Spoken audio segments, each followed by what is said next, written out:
નમસ્કાર. ગઈકાલે કોંગ્રેસ કાર્યાલયની બહાર કોંગ્રેસ અને ભાજપના કાર્યકર્તાઓ વચ્ચે ઘણી બબાલ થઈ અને આ દ્રશ્યો આપણે બધાએ જોયા છે. કોંગ્રેસના એમએલએથી લઈને મોટા મોટા નેતાઓ હતા, બધાની અટકાયત થઈ. ભાજપના જેટલા કાર્યકર્તાઓની અટકાયત કરવામાં આવી હતી અને ભાજપના નેતા પોલીસ વાનમાંથી ઉતારીને લઈ ગયા અને એના પછી પણ ઘણી બધી બબાલ થઈ. આખી ઘટના શું થઈ? કારણ કે પરમ દિવસે પણ કોંગ્રેસ કાર્યાલય પર હુમલો કરવામાં આવ્યો હતો, એ ઘટના સામે આવી હતી. કોંગ્રેસમાંથી હેમાંગ રાવલ આપણી સાથે જોડાયેલા છે, એમની પાસેથી જ બધી જ માહિતી મેળવીએ. પહેલા તો હેમાંગભાઈ, આપનું સ્વાગત છે. અને સૌથી પહેલો પ્રશ્ન એ છે કે કાલે આખું ઘટનાક્રમ શું થયું? કારણ કે પરમ દિવસે રાતે પણ કોંગ્રેસ કાર્યાલય પર હુમલો થયો, કાલે સાંજે પણ એવા દ્રશ્યો સામે આવ્યા કે જેમાં કોંગ્રેસ અને ભાજપના કાર્યકર્તાઓ આમને સામને આવી ગયા. બિલકુલ પાયલ, ગત રાત્રે એટલે કે જે આ બનાવ જે તમે મોટો બનાવ કહો છો એની રાત્રે લગભગ 4:00 વાગે બજરંગ દળ અને ભારતીય જનતા પાર્ટીના સમર્થક ગુંડાઓ કોંગ્રેસ ઓફિસ ઉપર આવ્યા, રાજીવ ગાંધી ભવન ઉપર. સ્વાભાવિક છે કે રાત્રે ત્યાં કોઈ હોય નહીં અને વિરોધ પક્ષની ઓફિસ છે એટલે પોલીસે તો કોઈ દિવસ પ્રોટેક્શન આપેલું જ ના હોય. કમલમની આગળ તમે જુઓ તો 24 કલાક 365 દિવસ પોલીસના પ્રોટેક્શન, પોલીસની જીપો, પોલીસની વાનો, એમની ગાડીઓ ત્યાં પડેલી હોય છે. પરંતુ અમારા ત્યાં જે પ્રમાણે કોઈ પણ જાતની પ્રોટેક્શન હતું નહીં. એકમાત્ર જે અમારા ચોકીદાર હતા, એ ચોકીદાર ભાઈ ત્યાં આ લોકો પથ્થરબાજી કરવા માંડ્યા એટલે ચોકીદાર ભાઈ અને એમના કુટુંબના લોકો એમને રોકવાનો પ્રયત્ન કર્યો. એમના કુટુંબમાં એમનો દીકરો, એમના ધર્મપત્ની, એમના ઉપર પથ્થરમારો કરવામાં આવ્યો. દુઃખદ બાબત એ છે કે એમની સગર્ભા દીકરી હતી, એમના ઉપર પણ હુમલો કરવામાં આવ્યો. અને આ જે છે એ પણ હિન્દુ હતા. એ જે કોંગ્રેસ ઓફિસના જે અમારા ચોકીદાર, આમ તો ચોકીદાર શબ્દ જે છે એ શબ્દ અમારા માટે બહુ જ માનવાચક શબ્દ છે, કારણ કે અમારા આખી ઓફિસની એ રખેવાળી કરે છે. એમના આખા ફેમિલી ઉપર આ પ્રમાણે હુમલો કરવામાં આવ્યો. એમણે રાત્રે તાબડતોબ જઈને પોલીસની અંદર અરજી કરી, પરંતુ સવારે જેવી મને ખબર પડી, હું મંદિરમાં દર્શન કરતો હતો, પૂજા આરતી મારો નિત્યક્રમ છે, મને જેવી ખબર પડી એવી હું 9 વાગે ત્યાં પહોંચી ગયો. ત્યાં પહોંચ્યા પછી ના જોયું તો પોલીસને કોઈ પણ પ્રકારની કામગીરી કરવામાં રસ જ નહોતો. અમે વારંવાર પોલીસને વિનંતી કરી કે પંચનામું કરો, પંચનામું કરો. આવનાર પંચનામું કરવા વાળા ભાઈ હતા, એમને મેં રાતના ફૂટેજ મોકલી દીધા. એમને મેં અત્યારના સવારના જ્યાં જ્યાં પથ્થરો માર્યા, જ્યાં કાચ તોડ્યા છે, જ્યાં બેનરો ફાડ્યા છે, એ બધા જ પુરાવા એમને મેં એમના મોબાઈલમાં આપ્યા. પરંતુ મને લાગે છે કે કોઈ એક અજ્ઞાત દબાણ જે છે એમના ઉપર કામ કરતું એવું સવારના પોરમાં લાગ્યું. અમારા પ્રમુખ શ્રી સાથે, અમે શક્તિસિંહજી ગોહિલ સાથે અને વિરોધ પક્ષના નેતા અમિતભાઈ ચાવડા સાથે સતત સંપર્કમાં હતા. અમારા જે બીજા બધા ટ્રસ્ટીઓ હતા, નિલેશ પટેલ થી માંડીને બધા પણ આવી ગયા હતા. એ વખતે 9 વાગે આવતા પહેલા મને જે સૂઝ્યું તે મેં ફેસબુક ઉપર 8:30 વાગે એક પોસ્ટ મૂકી કે આ બજરંગ દળ અને ભારતીય જનતા પાર્ટીના ગુંડાઓએ કોંગ્રેસની ઓફિસ પર કાયરતાથી હુમલો કરેલો છે અને એમનામાં તાકાત હોય તો હું 9 વાગે ત્યાં જઈ રહ્યો છું. હું અત્યારે મારી મંદિરમાં આરતી ને પૂજા, હું મારા ટ્રેડિશનલ ડ્રેસમાં હતો. હું પૂજા આરતી કરું ત્યારે હું ધોતી, જબ્બો અને એ જે મારું ઉપવસ્ત્ર હોય છે એ ડ્રેસમાં હતો. હું ત્યાં સીધો મંદિરનું મારો નિત્યક્રમ પતાવીને અમે આરતી કરતા હોઈએ છીએ. આરતી બાદ વિષમબરીની સ્તુતિ હોય, વિષમબરીની સ્તુતિ બાદ પીપળે પાણી ચડાવવાનું હોય, વડને પગે લાગવાનું હોય, સૂર્યદેવને અર્ચન કરવાનું હોય. આ બધી મારી નિત્યક્રમ જે છે 1 કલાકનો હોય છે, વિષ્ણુ સહસ્ત્ર કરવાનું હોય. આ બધા જ ક્રમ પતાવીને હું સીધો કોંગ્રેસ ઓફિસે પહોંચ્યો. ત્યાં પહોંચ્યા પછી પણ મેં કીધું કે આ ભારતીય જનતા પાર્ટીના, બજરંગ દળના કે વિશ્વ હિન્દુ પરિષદના કહેવાતા ગુંડાઓ છે.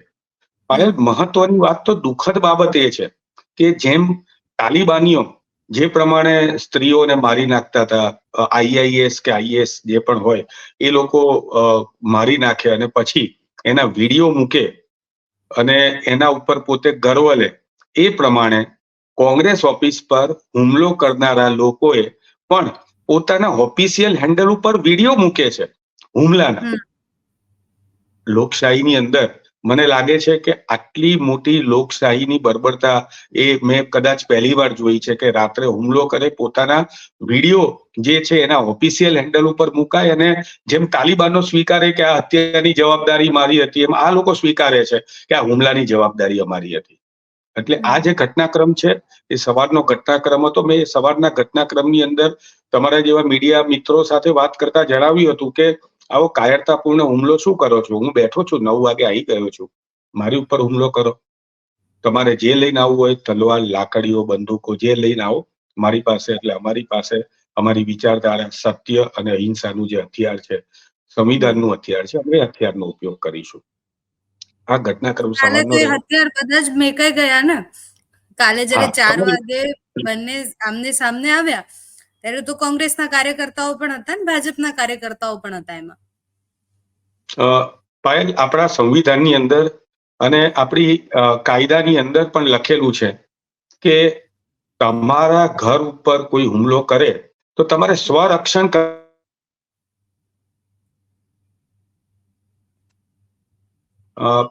Can I Audible? યસ, હવે આવે છે અવાજ તમારો. ઓકે. આપણા સંવિધાનમાં અને આપણા કાયદામાં લખેલું છે કે તમારી ઉપર કોઈ હુમલો કરે તો તમારે તમારા સ્વરક્ષણનો હક છે. સારું થયું તમે આ પ્રશ્ન પહેલા પૂછી લીધો, હું આખો એ વખતનો ઘટનાક્રમ જણાવું. કોઈ દિવસ પાયલ ભાજપની ઓફિસની સામે, કમલની સામે, આજે હું જમાવટના ચેનલના માધ્યમથી હું કહું છું કે મને 24 કલાક 365 દિવસ સોમ, મંગળ, બુધ, ગુરુ, શુક્ર, શનિ, રવિ એક વખત પરમિશન આપો. પોલીસને કહું છું, ભારતીય જનતા પાર્ટીની ઓફિસની સામે પ્રદર્શન કરવાની પરમિશન આપો. તાકાત છે એમની પરમિશન આપવાની? નથી, હજી સુધી અમને આપેલી નથી. ત્યાંની તો વાત જવા દો, અમને વિધાનસભાની સામે જે લોકશાહીનું મંદિર છે એની સામે પણ પરમિશન કરવાની, એટલે ધરણા પ્રદર્શન કરવાની પરમિશન નથી આપતા. 4 જણથી વધારે ભેગા થાય તો 144ની અઘોષિત કટોકટી વાળી કલમો જે છે એ આપણે ત્યાં દર 6 મહિને રિન્યુ થતી રહે છે. એક જમાનો હતો પાયલ કોંગ્રેસનો કે ભારતીય જનતા પાર્ટી, કોંગ્રેસની સરકાર હતી ને ભારતીય જનતા પાર્ટીના દિગ્ગજ નેતા, એમને સારા નેતા હતા, અશોકભાઈ ભટ્ટની વાત કરું છું. અશોકભાઈ ભટ્ટને અને એ લોકોને પ્રદર્શન કરવું હોય, વિરોધ પ્રદર્શન કરવું હોય તો ગરમીમાં અમે એમના માટે મંડપની, એટલે કે શામિયાનું બાંધીને આપતા હતા વિધાનસભાની સામે. એમના માટે પાણીની વ્યવસ્થા કરતા હતા. આ પ્રકારનું કોંગ્રેસનું વિરોધી લોકો હતા, એમની સાથે પણ અમારું આ પ્રકારનું વર્તન હતું. અહીંયા તો કોઈ પણ પ્રકારની એક પણ મંજૂરી લીધા સિવાય ભારતીય જનતા પાર્ટીના કાર્યકર્તાઓ, યુવા મોરચાના કાર્યકર્તાઓ ત્યાં કોંગ્રેસ ઓફિસની સામે આવી જાય છે.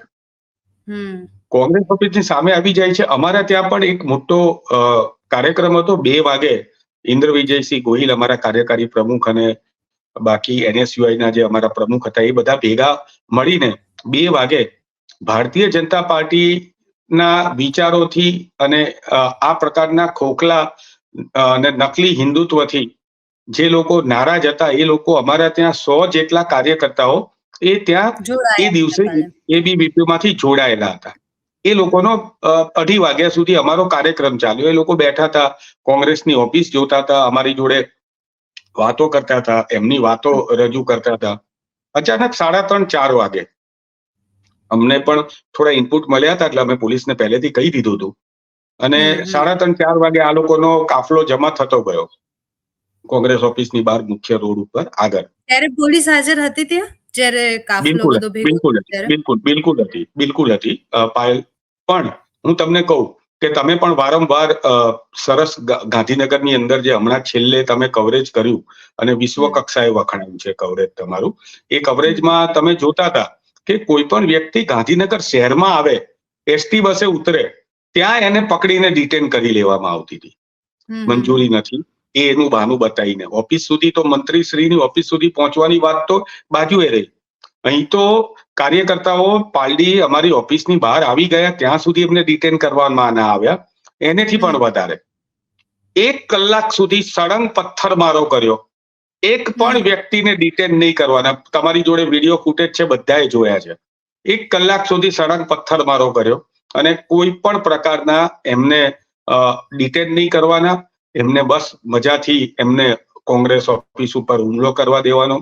એ લોકો તો પેટ્રોલ લઈને આવ્યા હતા, પેટ્રોલ લઈને અને કોંગ્રેસ ઓફિસ અને રાજીવ ગાંધી ભવનને એક આખો બાળવાનો પ્લાન હતો એમનો, અને આ પૂર્વ નિયોજિત કાવતરું હતું.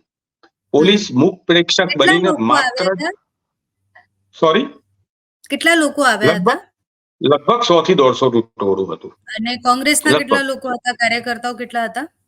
જો સ્વાભાવિક છે કે કોંગ્રેસનું આ હેડક્વાર્ટર છે, અને કોંગ્રેસના હેડક્વાર્ટરમાં કોંગ્રેસનો 30-40 જણનો તો સ્ટાફ જ છે પોતાનો, અલગ અલગ બધા સ્ટાફ સ્વીપર થી લઈને અમારા ઓફિસર સુધીનો.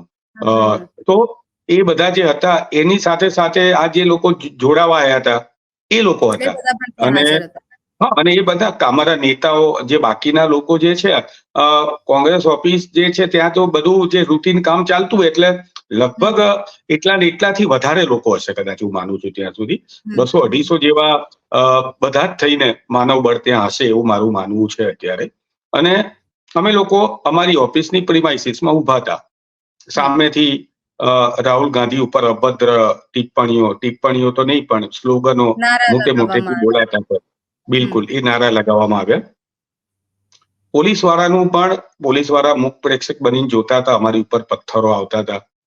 હા, બિલકુલ, અમે અમારા સ્વ બચાવમાં સામે એ આવેલા પથ્થરો હતા એ પાછા ફેંક્યા છે, અમે ના નથી પાડતા, બરોબર છે. પણ માણસ પોતાના સ્વ બચાવમાં જ્યારે તમારી ઉપર હુમલો થઈ રહ્યો હોય ત્યારે સ્વ બચાવમાં એ તો કાયદાએ અમને કીધેલું છે કે તમે કરો. ત્યારબાદ બનાવ એવો બન્યો કે એ લોકો અમારી ઓફિસ તરફ બાળવાની પ્લાનથી આવતા જતા આગળ ધસી આવતા હતા, પોલીસે રોક્યા નહીં. એવી વખતે અમારા શૈલેષભાઈ પરમાર એ પોલીસને સમજાવવા માટે આગળ વધતા હતા. સ્વાભાવિક છે, પાછળ એમની પાછળ ટોળું આવ્યું. આ લોકોનું કહેવું છે કે શૈલેષભાઈએ લીડ કરી. કેટલી નેગેટિવ વાતો ફેલાવે છે. શૈલેષભાઈના ચશ્મા એ નીચે પડી ગયા. શૈલેષભાઈના ચશ્મા નીચે પડી ગયા. ફૂટેજમાં દેખાય છે કે ચશ્મા લઈ રહ્યા છે. ચશ્માનું ફૂટેજ જે છે, નીચે સુધીનું ફૂટેજ બતાવીને એવું કહે છે કે પથ્થર મારતા હતા. વિધાનસભા વિરોધ પક્ષના ઉપનેતા પથ્થર મારતા હતા. એમના ચશ્મા પડી ગયા એ લેવા જતા હતા કે પથ્થર લેવા જતા હતા. આવા પ્રકારની વાતો કરી એમને ખેંચીને લઈ જતા હતા પોલીસ. એ બધા વિડીયો હું એ જ પછીની વાત કરું આપને. ત્યાં આ પ્રકારની ઘટનાઓ બની, સામસામે પથ્થરમારો થયો છે. પહેલો શરૂઆત 1 કલાક સુધી સતત એમણે કરી.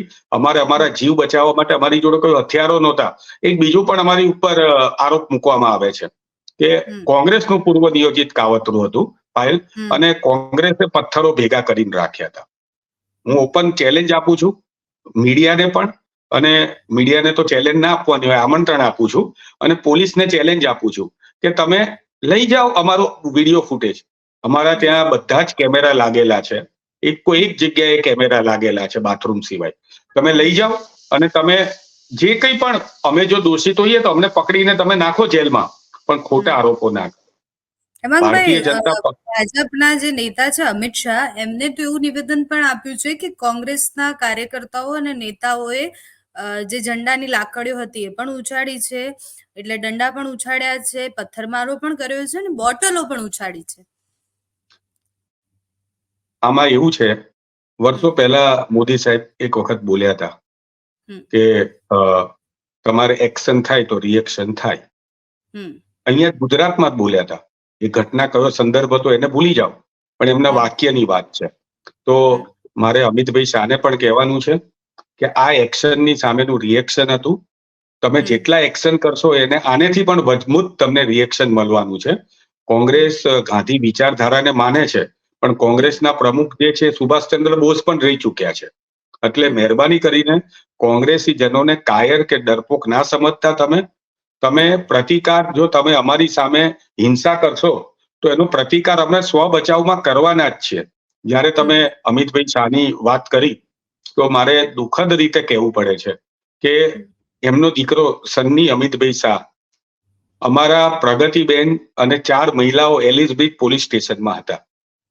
બહાર એલિઝબ્રિજ પોલીસ સ્ટેશનના લોકોને, પોલીસ કર્મીઓને કહે કે અમને બહાર કાઢો, અમારે મારવા છે કે મહિલાને. તમે પ્રગતિબેન જોડે ચર્ચા કરી શકશો ટેલિફોનિક, અને પ્રગતિબેને પણ સામે કીધું કે લો અમે બહાર નીકળવા તૈયાર છે, કે અમે કોઈ ડરતા નથી તમારેથી, કે પોલીસ હમ, સ્ટેશનમાં આવીને પોલીસોની હાજરીમાં આવું વસ્તુ હમ. કહેવી. પોલીસે એમના લોકોને અટકાયત કરી હતી. ક્યાં છે બધી અટકાયતો? બતાવો. કેટલાના નામો છે? બધાને ઉતારી દીધા છે. નેતાઓએ બધાને ઉતારી ઉતરાવડાવી દીધા. દીધા. આ પ્રકારની જે છે એ લોકશાહીની અંદર આવી વાતો, હું તો અમારા પ્રમુખશ્રીએ પણ કાલે કીધું છે, અમારા વિરોધ પક્ષના નેતા કાલે સતત હતા, સીપી ઓફિસ પણ સીપી સાહેબને પણ મળવા ગયા હતા. એમને પણ કીધું કે આ પ્રકારની વાતો ના ચાલે. અમિતભાઈ ચાવડાએ સ્પષ્ટ કીધું કે આપો કમલમની મંજૂરી, કાલે 5,000 લોકોને અમે જઈને જઈશું, અને પછી અમને ના પકડતા અને કમલમ વાળા જે અંદર બેઠેલા છે એમને તમે પકડજો. હમ, આ હમ, પ્રકારનું અંદર આવીને પોલીસે, હવે જે તમે વાત કરો છો, હવે હું એની વાત કરું. હમ. અમે બધા અંદર શાંતિથી બેઠા હતા. કાર્યક્રમની અંદર બધાને અંદર કરી દીધા અને અમે અંદર ઓફિસમાં બેઠા હતા. અંદર આવીને પોલીસે જે બર્બરતાપૂર્ણ, જે એક આતંકવાદીઓ સાથે જે વર્તન થાય એવું વર્તન અમારા કાર્યકર્તા જોડે કરેલું છે. મેં એક ફૂટેજની અંદર, મારી જોડે ફૂટેજ પણ છે. એક ફૂટેજમાં લગભગ 70 વર્ષના મોદન સાહેબ હતા, પૂર્વ અધિકારી હતા, મામલતદાર હતા. અમારે ત્યાં આવીને બેસે છે અને કાયદાકીય જોતું હોય એ શાંતિથી બેઠા હોય. 70 વર્ષના વ્યક્તિ કે જે પોતે ચાલવાને સક્ષમ નથી, એમને અમાનુષી રીતે ઊભા કરીને ઘસડીને અંદર લઈ ગયા. તમને એક ઉદાહરણ આપું. મહિલાઓ બાથરૂમમાં સંતાયેલા હતા, બાથરૂમને ખખડાઈને બારણા તોડવાની પેલી કરીને એમને પણ ત્યાંથી ઉપાડીને લઈ ગયા. ઉપાડીને લઈ ગયા પછી પણ તમને કહું કે ત્યાં પોલીસ સ્ટેશનની અંદર પણ મારવામાં આવ્યા છે. પોલીસ સ્ટેશનની અંદર આ પણ અમે ભવિષ્યમાં હાઈકોર્ટ અને સુપ્રીમ કોર્ટમાં અમે વાત કરવાના જ છીએ, જો કાયદાકીય રીતે આગળ વધશે ભારતીય જનતા પાર્ટી. તો પોલીસે અમારા કાર્યકર્તાઓને લાકડીઓ પોલીસ સ્ટેશનમાં પણ મારેલી છે. અમારા કાર્યકર્તાઓને કોંગ્રેસની ઓફિસમાં પણ લાકડીઓ મારેલી છે. આના કરતા તમે, હું વિનંતી અને હું તમને સમર્થન આપું છું તમારી વાતને, કે ચલો અમારા તરફથી પણ એ વખતે કોઈ પણ ઉત્સાહમાં ભૂલ થઈ હોત તો ભાઈ એ વખતે બંને બાજુ લાઠીચાર્જ કરવો તો ને અમે તૈયાર હતા માર ખાવા માટે. થોડોક લાઠીચાર્જ થાય એટલે આવા 100-150 જણનું ટોળું તો તરત પાછું જતું રહે. પોલીસે શા માટે લાઠીચાર્જનો ના આપ્યો? બંને બાજુ અમને મારવા હતા. અમે જો કોઈ કરતા હોય તો અમને મારવા હતા. નીચે જે હતા, જે બહાર તોફાન કરતા હતા, એમનું કહેવું છે એ લોકોને પકડીને લઈ જવાતા. અમે ક્યાં ના પાડીએ છીએ? પણ આ તો કોંગ્રેસ ઓફિસની અંદર આવીને એક ઓફિસમાં આ પ્રમાણે કરવું, અને આનેથી વધારે વિરોધ પક્ષના ઉપનેતા શૈલેષભાઈ પરમાર 5-5 ટર્મથી જે સાંસદ હોય, એ માફ કરજો, 5-5 ટર્મથી જે ધારાસભ્ય હોય, એ ધારાસભ્યને એક સામાન્ય પોલીસ વાળા ભાઈ એ બોચી પકડીને, જેવી રીતે કોઈ મોટો ગુનેગાર હોય, એમની ઉંમર તો જો 55 વર્ષની ઉંમર હશે એમની, બરોબર છે, અને જાડું બોડી એમનું, અને જે પ્રમાણે એમને ખેંચીને લઈ જતા હતા. આ પોલીસ વાળા મિત્રોને મારે કહેવું છે કે સરકાર છે એ કોઈની કાયમ નથી આ દેશની અંદર. કાલે અમારી પણ સરકાર આવવાની છે, અને અમારી સરકાર આવશે ત્યારે હું સ્પષ્ટ કહું છું કે તમારા જેવા જે લોકો એક તરફી કામ કરે છે એમની સામે કાયદાનો કોરડો અમે લોકો વિંધવાના જ છીએ. અને આજે પણ હું જમાવટના માધ્યમથી કહી દઉં છું કે જે અધિકારીઓ, જે આઈએએસ ઓફિસરોથી માંડીને જે નાના કક્ષાના ઓફિસરો છે, કોઈ પણ શાખામાં, રેવન્યુની અંદર હોય કે ગૃહ ખાતામાં હોય કે બીજી કોઈ પણ જગ્યાએ હોય, એમને હું તમારી માધ્યમથી આને ધમકી સમજવી હોય તો ધમકી સમજે. પણ જે દિવસે અમારી સરકાર આવશે, આ લોકોનું લિસ્ટ અમારી જોડે બનેલું પડેલું છે. અમારી સરકાર આવશે એટલે કાયદાકીય રીતે અમારે જે કરવું હોય એ સૌથી પહેલું કાર્ય અમારું જે હશે એ આવા દોગલા લોકોને જે છે એ સજા આપવાનું હશે. એ હું તમારા માધ્યમથી આજે કહું છું. બાકી વાત રહી કોંગ્રેસ ઓફિસની અંદર મહિલાઓને પકડી જવામાં આવી. સમગ્ર દિવસ દરમિયાન જે પ્રમાણે આખી આ ઘટના બની, એ ઘટનાની અંદર પોલીસનું એક તરફી જે વલણ હતું, એ વલણ કોના કેવાથી હતું એ બધાને સ્વાભાવિક છે, ખબર પડે છે. એટલે આજે અમે પણ આગામી કાર્યક્રમો આપવાના છીએ. અમે પણ ચૂપ નથી બેસવાના. અમે પણ હિન્દુ છીએ. હું મારી જાતને હિન્દુ કહેવામાં ગર્વ અનુભવું છું, પરંતુ આ ગર્વ એટલા માટે હું મીડિયાની સામે અનુભવું છું કારણ કે બાબા સાહેબ આંબેડકરના બંધારણે મને એ છૂટ આપેલી છે કે હું મારો ધર્મ જે છે અને મારી આસ્થા છે એને હું પ્રદર્શિત કરી શકું છું. હું સવારના પહોરમાં મેં તમને કીધું એમ પાયલ, અમારા ઘરોમાં પણ સવારના પહોરમાં પૂજા થાય છે, આરતી થાય છે, પાણી આરે દીવા થાય છે, તુલસી ક્યારે દીવા થાય છે. અમે પણ ધર્મ પ્રેમી સનાતની હિન્દુ છીએ, પરંતુ અમને આવા નકલી હિન્દુઓના સર્ટિફિકેટની કોઈ જરૂર નથી. અમને સર્ટિફિકેટ આપવા માટે દેવાધિદેવ મહાદેવ જે રાહુલજી સંસદમાં લઈ ગયા હતા, અમારે એમના સર્ટિફિકેટ જોઈએ છે.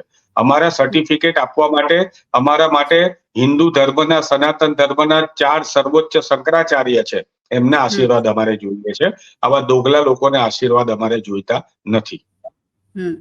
ઓકે હેમાંગભાઈ, આપ અમારી સાથે જોડાયા એના બદલ થેન્ક યુ. અને આખી ઘટના આખી સાંભળ્યા બાદ એક વસ્તુ તો ખબર પડે છે કે રાહુલ ગાંધીએ જે નિવેદન આપ્યું, સંસદમાં નિવેદન આપ્યું, સંસદમાં જે આખી ઘટના થઈ એની સામે જે પ્રતિક્રિયાઓ આવી એ પણ આપણે સાંભળી.